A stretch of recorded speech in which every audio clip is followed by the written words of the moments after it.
Hi, everybody, and welcome to another episode of the Resident Rulebreakers. My name is Kayla. I'm Camille. And today's episode, we're talking all about episode 219, Snowed In, which was written by Dr. Eric Liu, and Dr. Daniela Lamas, and directed by Kelly Williams. How do you feel about the episode? I know you were saying last week that you were kind of anticipating how they portrayed the blizzard in the South. How did they do? They did good. I mean, it definitely shut down Atlanta, which is exactly what it would have done. It would have shut down a major city like Atlanta, yes. A snowstorm like that with over half a foot of snow, yes, it would have shut down that kind of a city in the South. More so, this kind of storm doesn't really happen in April in the South. Yeah. Okay. It's funny because last week I said it doesn't snow in the South in April. Okay, it does in weird circumstances. There has been storms like this in Atlanta on rare occasions. I think someone pointed out to me it happened back in 1993. So it has happened. I was really young, so I have no memory of this. But what's funny is that I live in South Carolina, so I can say this. I made a joke that it wasn't gonna, it doesn't snow in April. Yes, the next day after this episode went to air, it was snowing in South Carolina. In April. In April. So. You jinxed it, that's why. So, hilarious. Just so y'all know, I jinxed it. So, yes, it can happen. So, for the people who are asking, yes, it can. Our first topic on this list is Mina and AJ's partnership and the way they interact with each other in this episode. Everybody loves Mina and AJ. They're waiting on pins and needles to see when they come romantic or not. And this episode proved, I think, more so than anything, that they support each other. I love them. I just love the... Well, first of all, I think this is the first time since the show premiered that we saw really vulnerability in the operating room from Mina. Yes.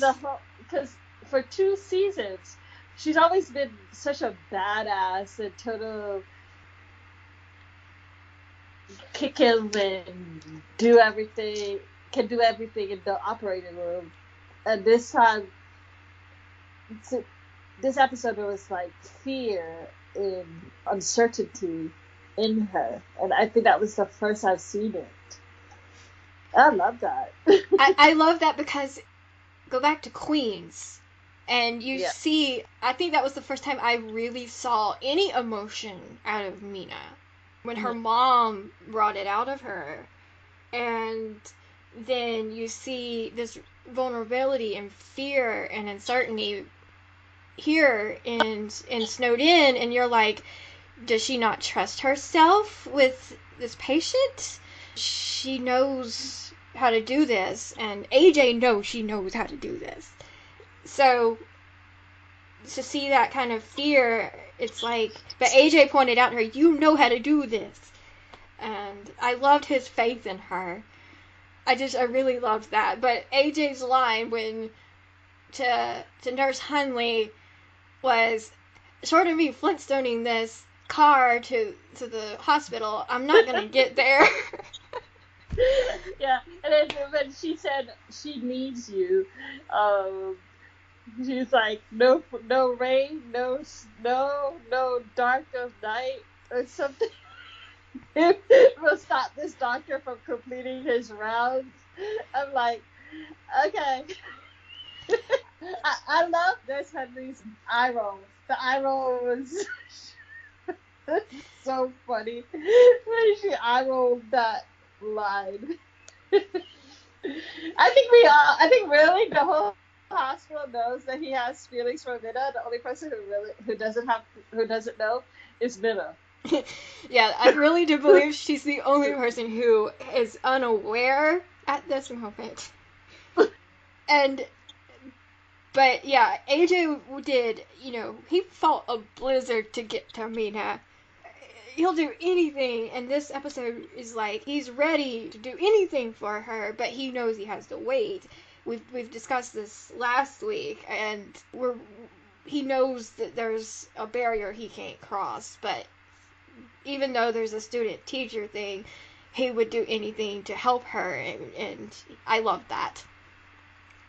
I think that he sees a little bit of himself in her. But also at the same time, I'm reminiscent of saying that she's just like him, because she has told him, I'm not a descendant, I'm an ancestor. Like, I start my own line. And I love that. I love that she said that. That's actually one of my favorite lines, because she wants to trailblaze. She doesn't want to follow someone else's footsteps. She wants to be the one that people follow.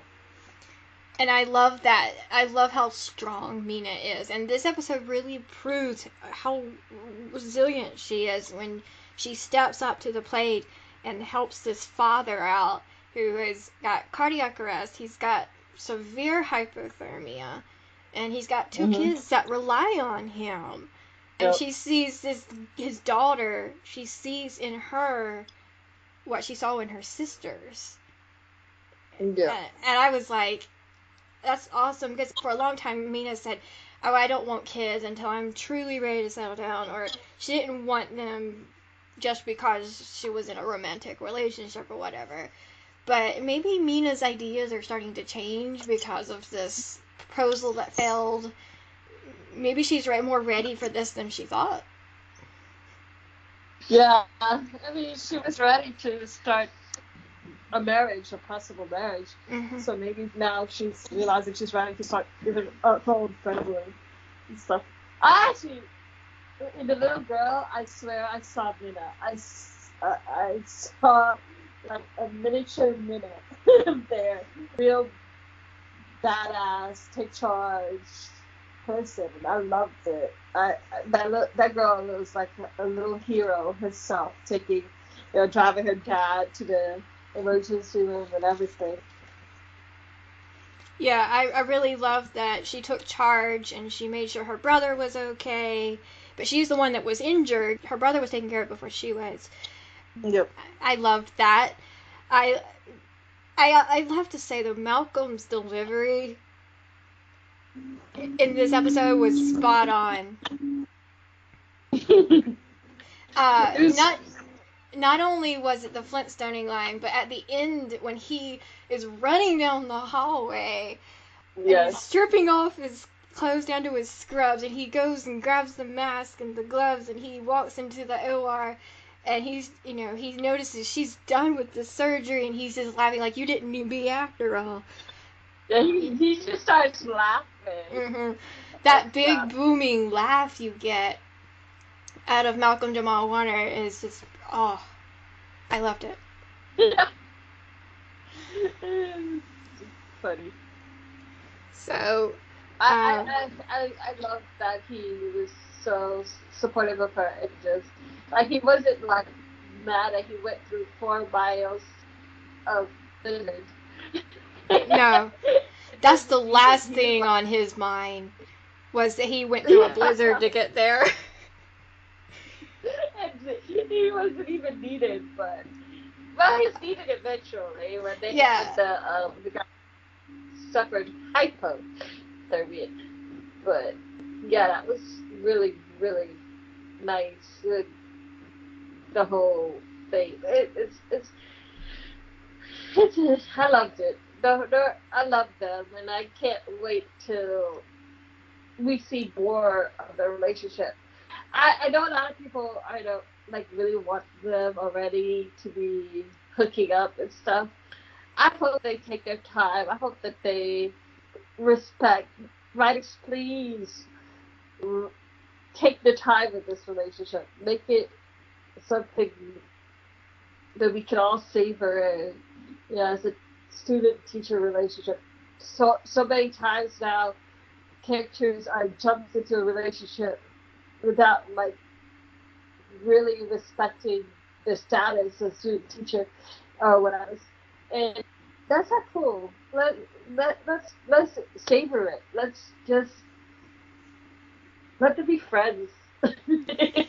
Yeah, I mean, let them build a foundation on their relationship before dropping them into a romantic environment. Maybe one day I'd love to see it, but for now I'm ready to see them slow burn. Yeah. Yeah. Talk about relationship. Yeah, we're getting to the big relationship of the show. We're getting into conic territory here.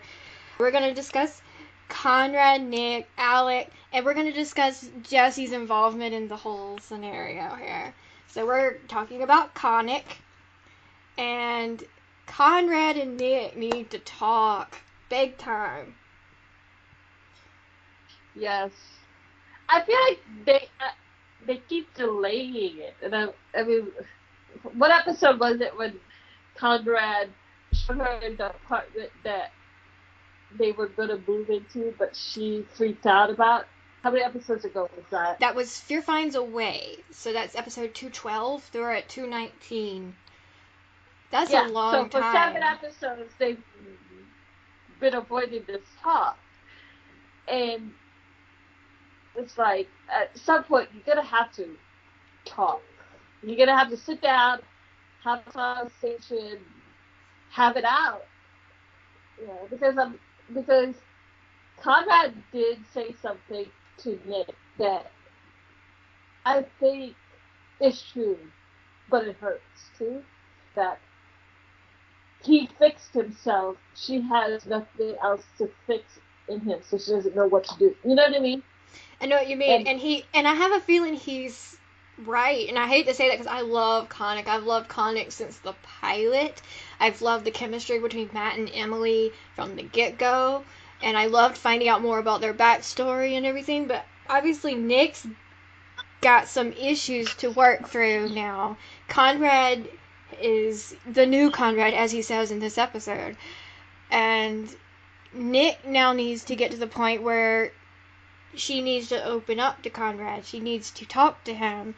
And I'm glad that the situation with Donna made Nic realize that she needs to talk to him. They need to say what needs to be said, and they don't want to have regrets in their relationship because she wants it to work, obviously. I mean, we're probably gonna get that conversation in the next episode. We're probably going to, because he's supposed to go talk to her, and the promo kind of reveals that they do talk. So yeah, well, I mean, they've been showing the talk starting in the previous promos, but they never actually had to talk yet. Yeah.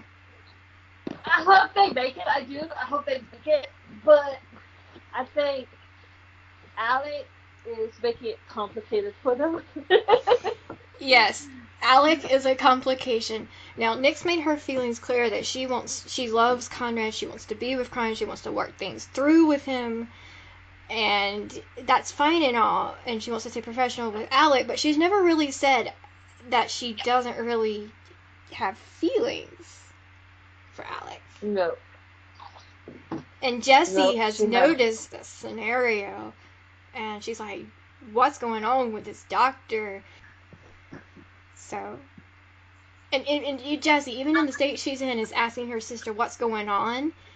And I loved their conversation with Conrad that Jessie had. She meant more than just she preferred Conrad to be her doctor. She was meaning she was preferring him to be Nic's boyfriend as well. Oh yeah, definitely. There was a double meaning in that sentence. But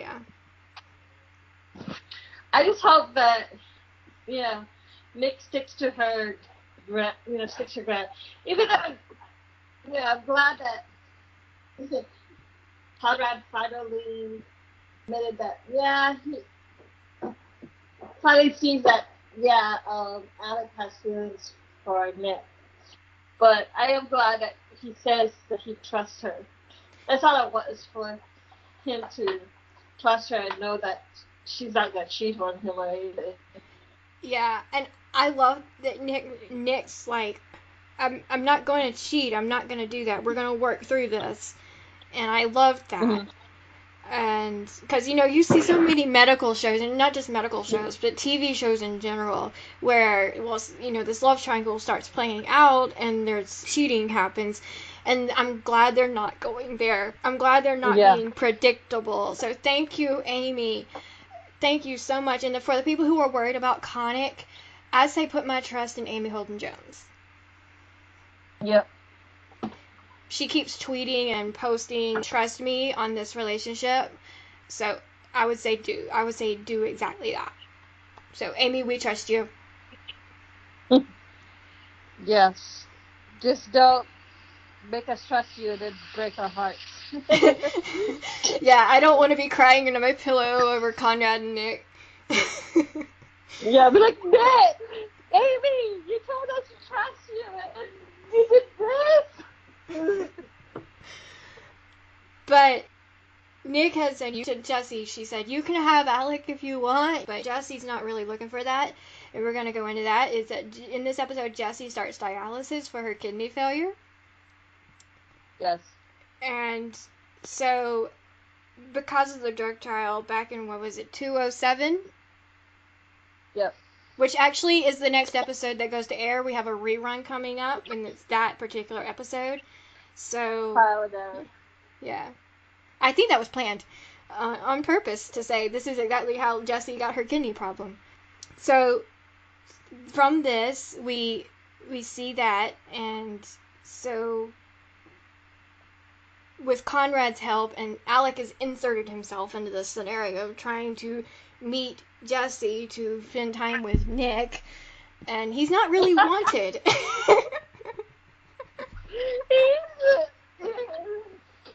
He needs to work on his subtleties. That's for sure. Oh.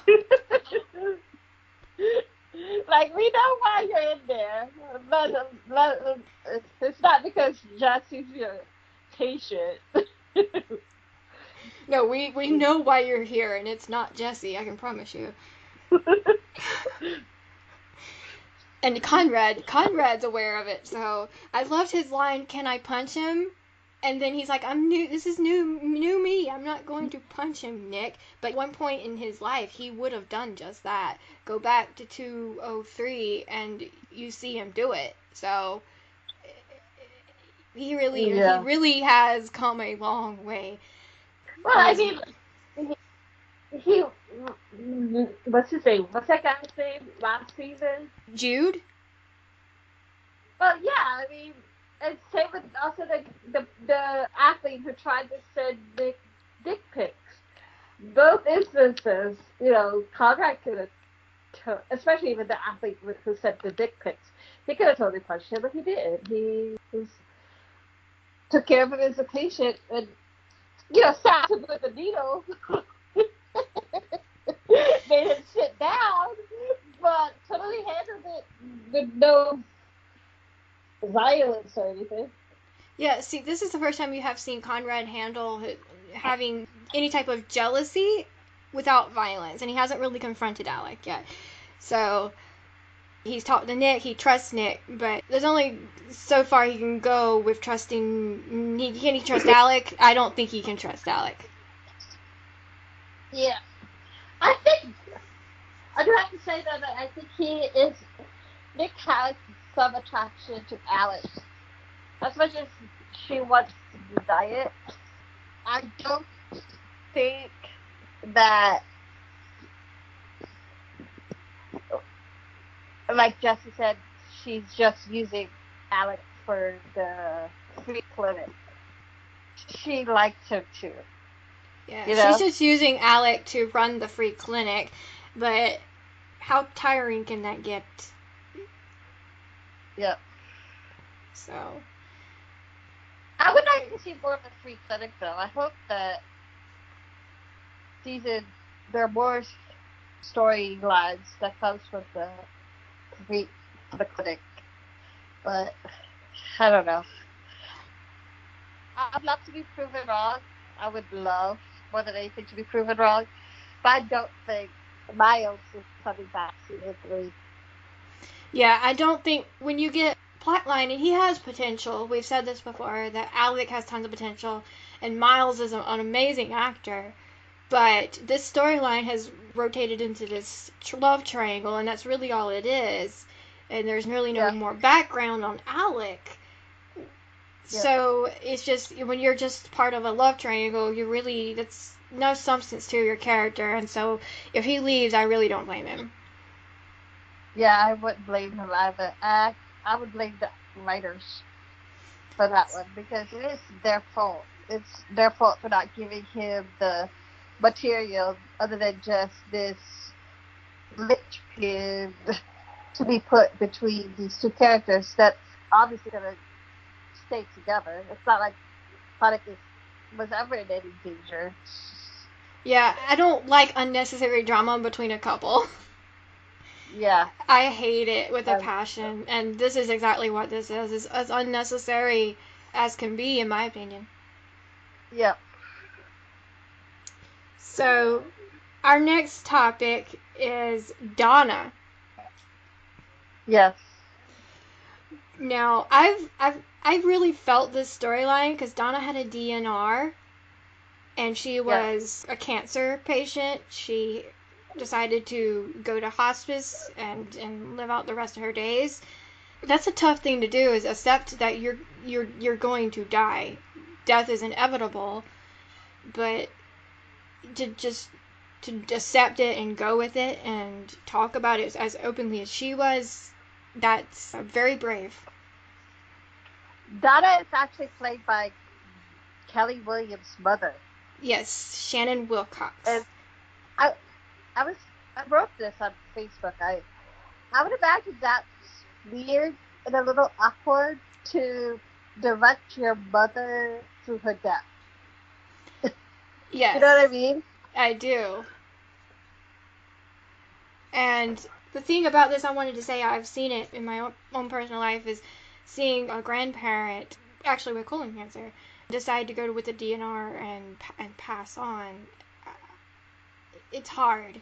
So it personally affected me to see this. But as Nick says in the episode, DNR does not mean do not treat. It means do not resuscitate. Right. And so they can still treat her. They just can't. They can't resuscitate her if her heart stops, which is exactly what happened when Nick decided to do the surgery over Conrad's head. Conrad was going to send her back to her room on pain meds and let her pass on, which is his decision as her doctor. And I the scene where Conrad and Nick were talking, and she's like, "You're pulling rank on me, Conrad." Just it shows.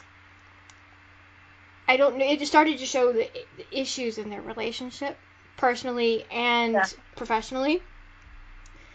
Well, Nick isn't a doctor. She's a nurse. She's a nurse practitioner. Yeah. So, I mean, like, Conrad could and did have a right to pull rank over her and stuff. But I don't know. I think Donna wanted to die in peace. As much as Donna was trying to alleviate Nick's guilt in the end by saying, "Hey, it's okay," or whatever, I don't think she really would have wanted this sister. She was ready to go to hospice, and she was ready to die, and she was at peace with it. When you're at peace with passing, it's one. But she had one more item on her list, and we're gonna get to it because bucket list. But Bell doing the CPR despite the DNR in the surgery because he didn't want a death on him in the OR. That was so wrong. So English. He totally violated Donna's rights just so he didn't have a death in his OR. But also, who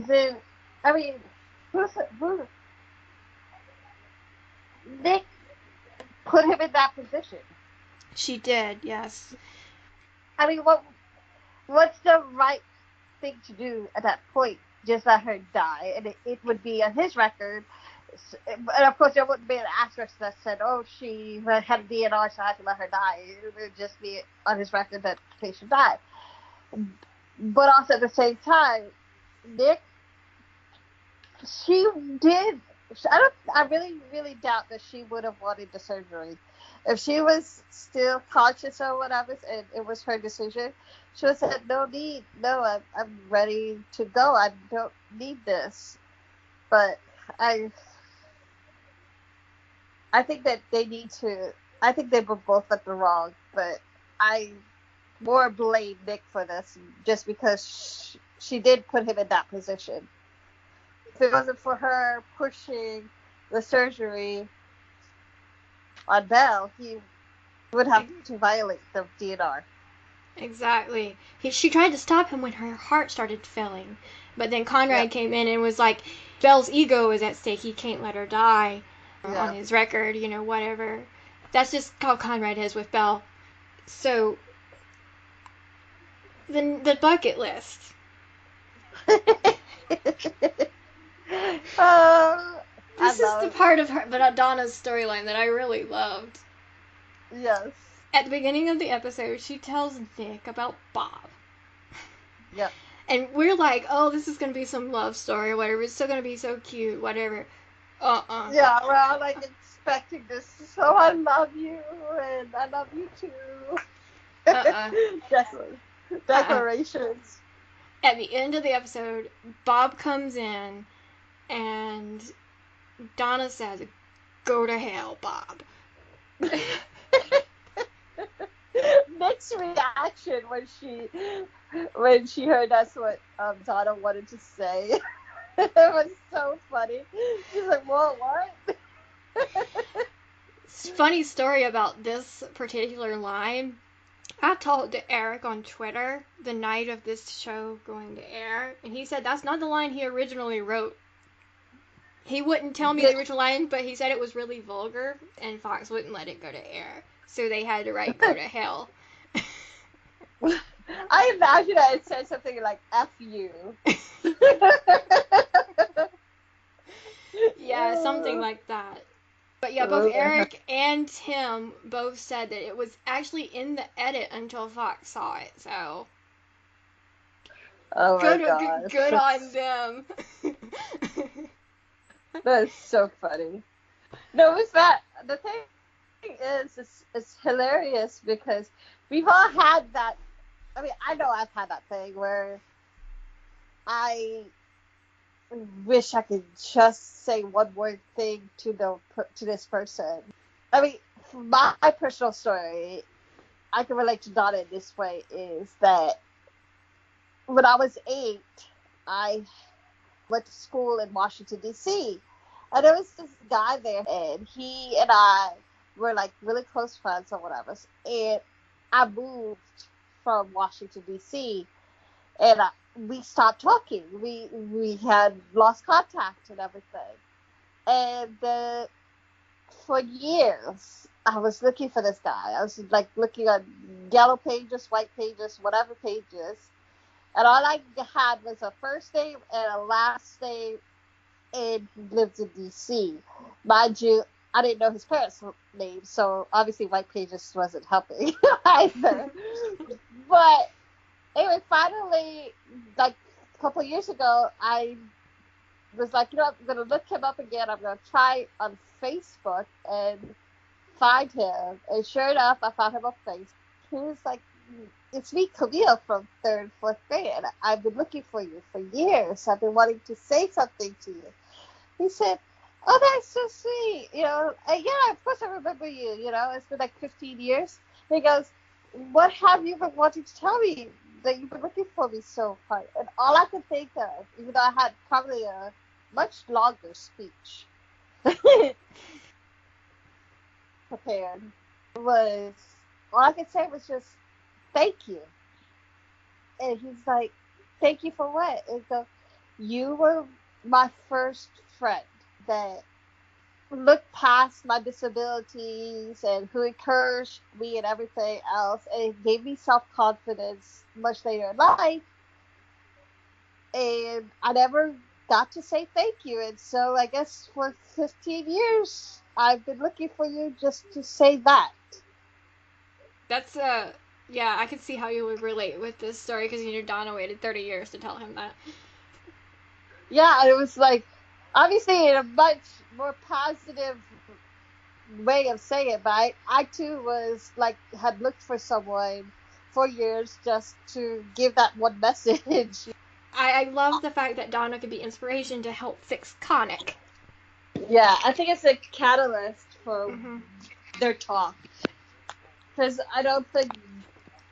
I just hope they work it out. I do. I want to see them work it out and stuff. I hope that they get back to being in a good place. Have they actually really seen them in a good place? Because through the whole first season, they weren't really together. They were, because Nic was like, you need to be open more. And then now, but they are together, but Nic is reluctant. I feel reluctance from her. Like fear, she's afraid of what she has, of having a good relationship with Conrad. I just hope that they just work things out between the two of them. Yeah, I hope so too. Yeah. Alright, our next topic is Belle, Kit, and those two kids, Eva and Eli. Okay. They're so cute. They're so adorable. Can we talk about Eli grabbing onto Belle's coat? Yes. I loved, because you like, when I first saw that Belle and Kit were gonna babysit, I was like, can this be like, is there gonna be some type of comedy, is it gonna be comedic relief to the storyline? And because I just can't imagine Belle and Kit, those two things just don't equate for me. And I was like, yeah, I know Kit's a mom, but Eli latched onto him, and I loved that. I loved their superhero conversation about Doctor Strange and the Hulk, about them. Doctor Strange is actually a doctor, medical doctor, and so he's a real superhero though.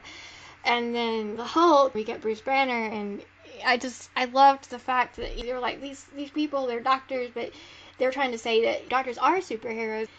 They save lives every day. There are some that are not, obviously, but I loved the fact that they were paralleling those two things, and I loved that. I just love the interaction with Belle and the boy. The boy just did not want to let go of Belle. Even when Belle was called to the operating room, like, he did not want to let go of his hand. He wanted to go in the OR with Belle. I mean, it was so sweet.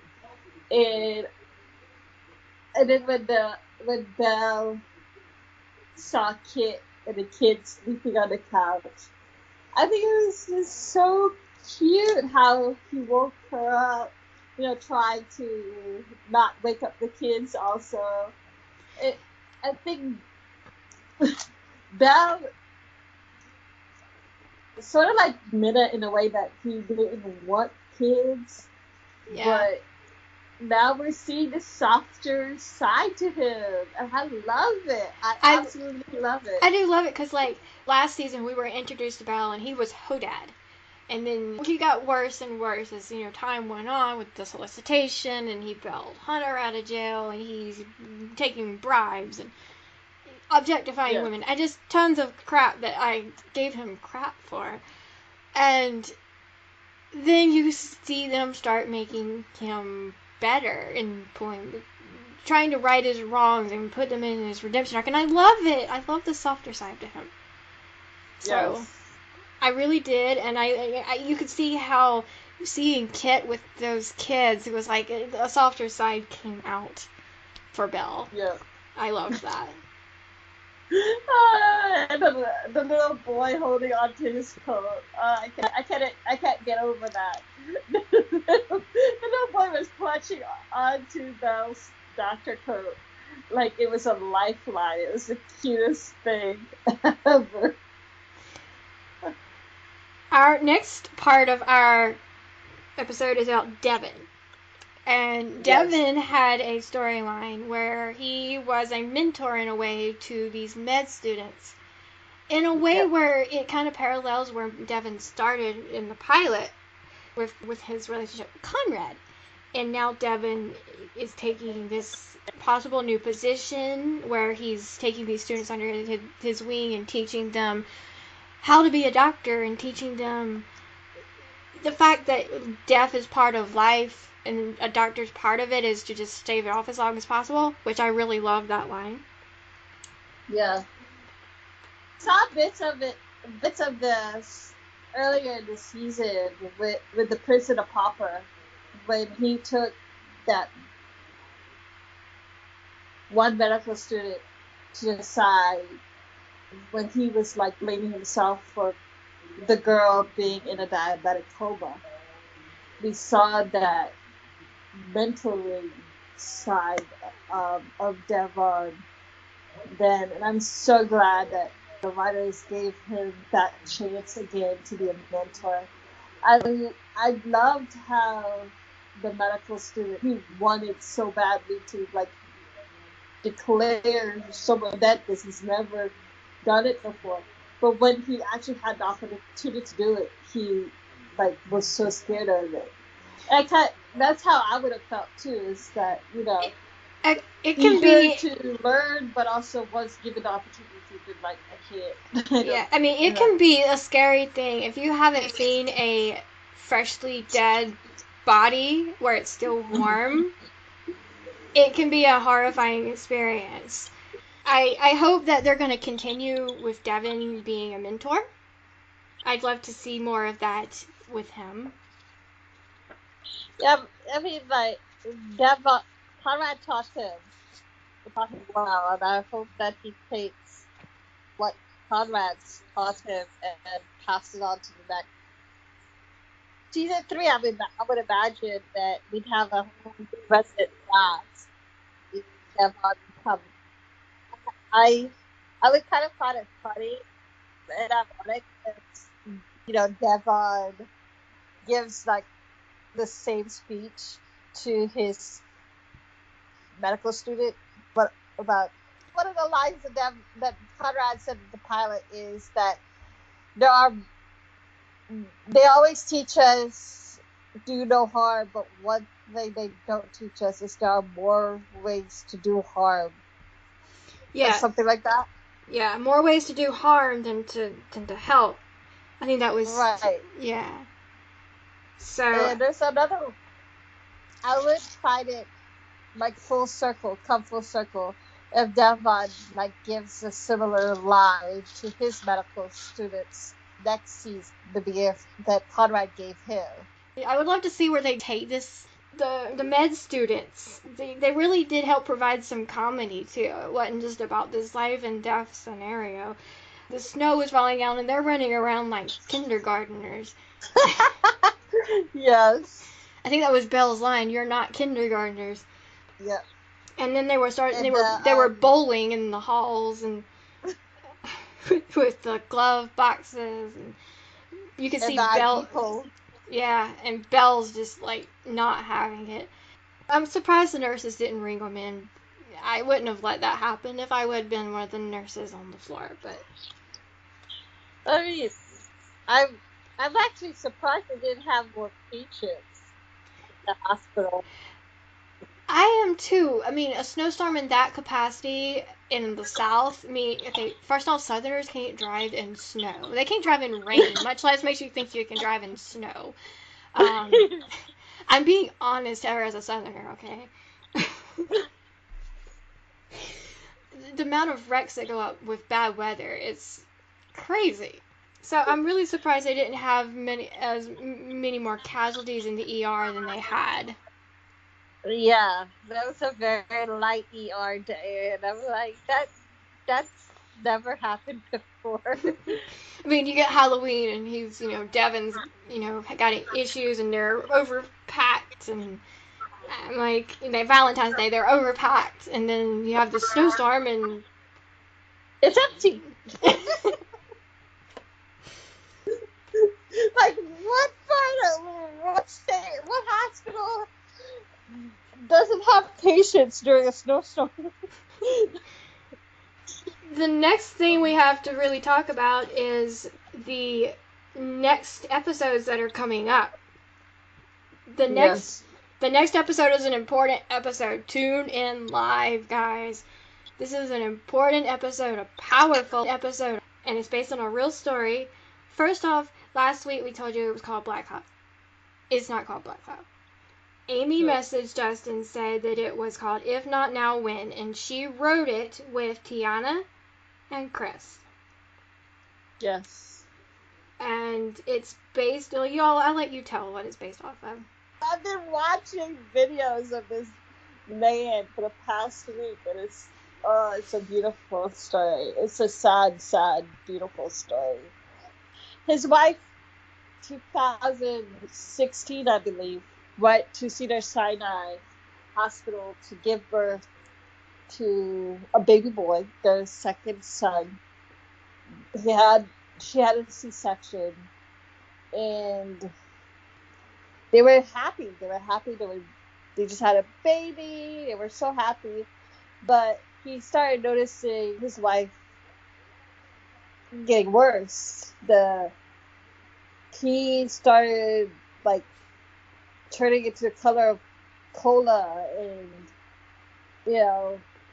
she started having fever, everything. And despite calling for nurses and doctors and everyone to come, they were like, she's not really an emergency. We're waiting for a CT. She's not a priority, etc. After like 10 hours, she finally cried. They finally went to the CT, saw like there's blood all over her abdomen. When they opened her up, there was, like, from what I understand, 2 liters of blood in her abdomen. She was, like, literally bleeding internally for 10 hours. And she died in the operating table. Her name is Kira Johnson. Yeah, her name is Kira Johnson, and her husband is Charles Johnson IV. And there's videos of him testifying in front of Congress, and about this, trying to get some type of law change so that this doesn't happen to another woman. The United States is one of the worst countries to give birth in.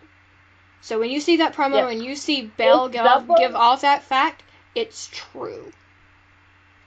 It's number 1 in maternal mortality rate in developed countries. Mm-hmm. Like, literally, we're the worst.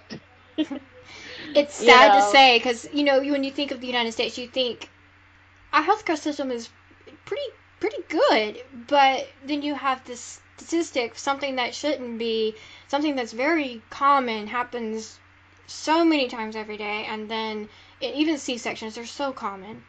It's like what happened with Kara, and this happens. So it shouldn't have happened, and it shouldn't happen again, but here it is. So this episode... And there's another statistic that says that women of color are more likely to die. And Kara was exactly that. Kara was a woman of color. The episode portrays... The episode is literally telling Kara and Charles' story. Yeah. And... Charles actually was on the set that day when they were filming the episode. Yeah, he even, like, called action during one of the filming sessions, so he was very much there. And it's a sad story. It's really sad also to know that it's happening every day in our country. I mean, we claim to be the best country in the world, but we're number one in one of the worst statistics that could be.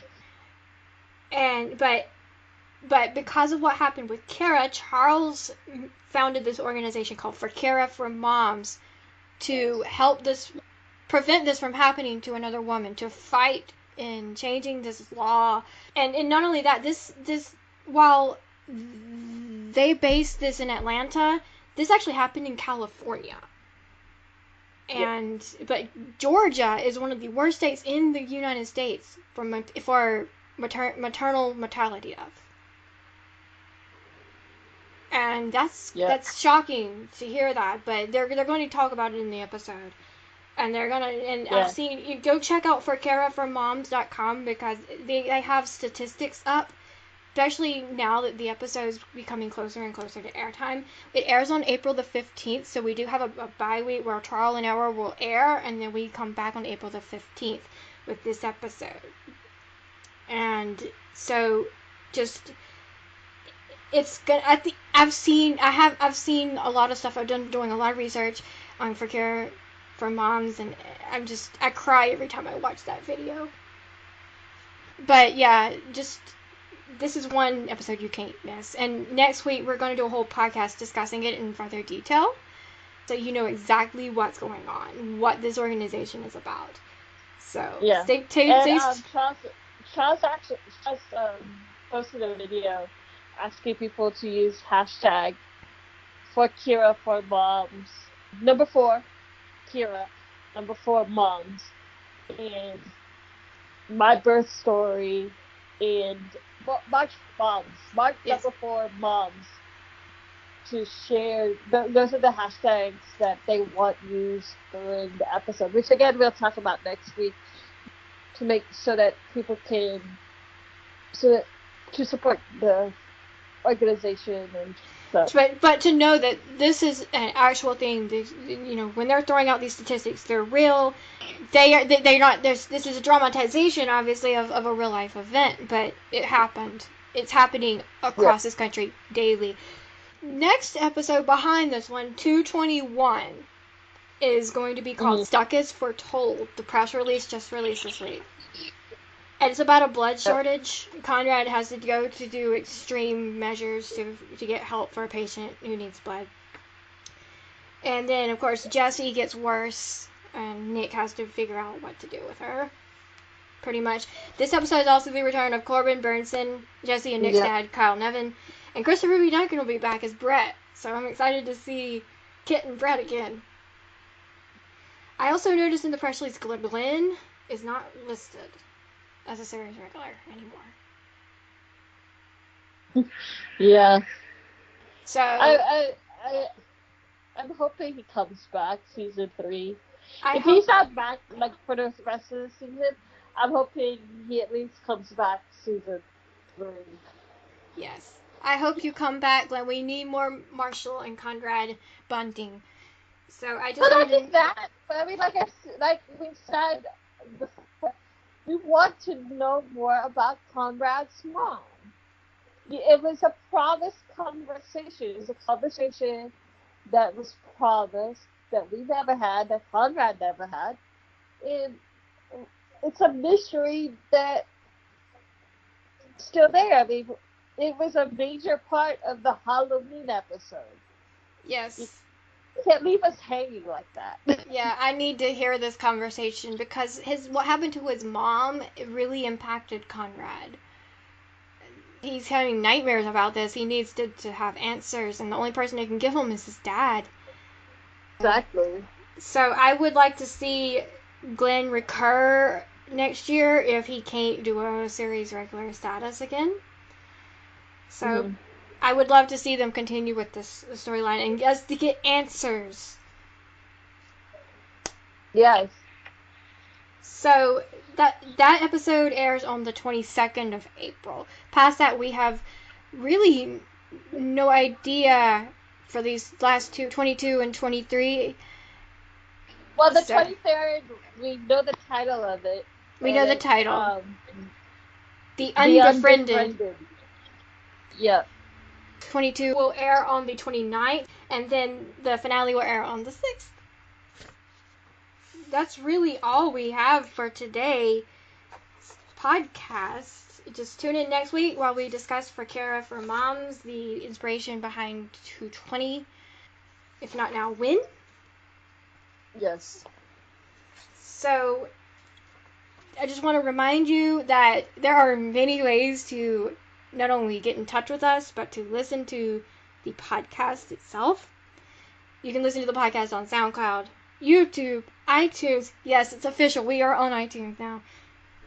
And then Google Play. You can contact us through email, theresidentrulebreakers@gmail.com. And there's a Facebook group that we want you to know about, the Resident Fox Fans. You can go there and you can get all your news and talk with us and talk with other fans about the show. So that's going to be cool. We just became the biggest Facebook resident group. So that's pretty cool. We have almost 4,800 members. So join that. We also have a Twitter account. You can tweet us at Resident Podcast. So yes, yeah, and then of course the Resident Fox Fans also has an Instagram account, so you can go there too. Yes. So there's multiple ways to get in touch with us and to discuss this wonderful show with everybody and to listen to the podcast as well. Tune in next week to know more about For Kara for Moms. And until then, my name is Kayla. And I'm Camille. And have a wonderful day. Bye. Bye.